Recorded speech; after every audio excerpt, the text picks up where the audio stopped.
Assalamualaikum warahmatullahi wabarakatuh. Di sini saya akan menjelaskan kaitannya tentang prinsip hukum umum yang diakui bangsa sipil sebagai sumber hukum internasional. Prinsip hukum umum yang diakui bangsa sipil sebagai sumber hukum internasional terdapat diantaranya di perjanjian internasional. Di dalam perjanjian internasional ini terdapat dua asas atau dua prinsip.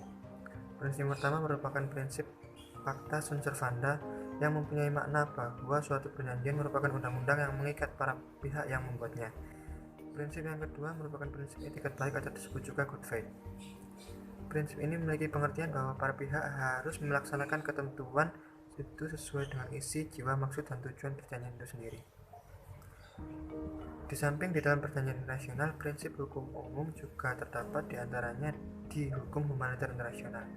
Di dalam hukum humaniter internasional ini terdapat dua prinsip, yakni prinsip pembedaan yang bertujuan agar terjadi suatu peperangan antara militer dan penduduk sipil dapat dibedakan. Prinsip yang kedua merupakan prinsip ksatria, yang merupakan prinsip yang bermakna kejujuran di dalam peperangan. Dalam hukum pidana internasional, yaitu prinsip nebis in idem. Prinsip nebis in idem yaitu prinsip yang menyatakan bahwa seseorang tidak dapat dituntut lebih dari satu kali di depan pengadilan atas perkara yang sama. Yang B, prinsip nullum delictum nulla poena sine praevia lega poenali. Landasan legitimasi untuk dapat digunakannya asas retroaktif adalah bahwa asas legalitas yaitu nullum crimen sine lege mempunyai landasan fundamen moral yaitu hendak melindungi rakyat dari kezaliman penguasa. Yang C adalah prinsip retroaktif, yaitu makna dari prinsip ini adalah pemberlakuan peraturan perundang-undangan lebih awal dari waktu pengundangannya.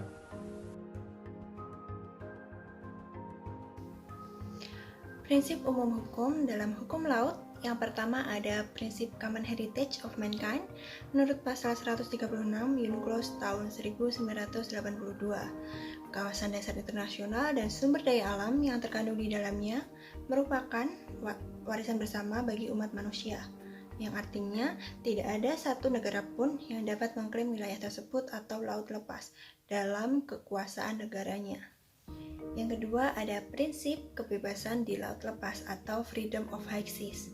Dalam hukum laut terdapat prinsip yang dikenal sebagai kebebasan berlayar di laut lepas. Prinsip yang digunakan pada konsep ini menggunakan prinsip kebebasan, yaitu tidak berlakunya kedaulatan, hak berdaulat, atau yurisdiksi suatu negara yang bertujuan untuk perdamaian. Selanjutnya merupakan prinsip hukum umum dalam hukum ekonomi internasional.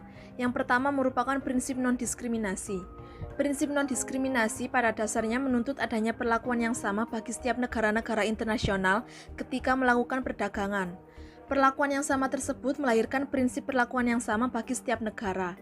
Tujuannya adalah untuk menghilangkan diskriminasi terhadap praktek perdagangan internasional dan juga menjamin serta melindungi hak-hak negara berkembang dalam mendapat keuntungan dari kondisi-kondisi perdagangan terbaik yang dinegosiasikan oleh negara-negara berkembang.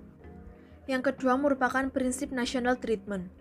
Larangan adanya pembedaan perlakuan terhadap barang-barang asing dan barang-barang domestik merupakan definisi dari prinsip national treatment. Perlakuan terhadap barang asing dan domestik berarti bahwa ketika barang impor masuk ke pasar dalam negeri setelah melalui pajak dan bea, maka tidak boleh mendapat perlakuan yang lebih buruk dari barang domestik. Prinsip ini sifatnya luas karena berlaku pada semua pajak dan pungutan-pungutan lainnya, perundang-undangan, pengaturan dan persyaratan-persyaratan hukum yang mempengaruhi penjualan, pembelian, serta pengangkutan dan distribusi atau penggunaan produk-produk di pasar dalam negeri.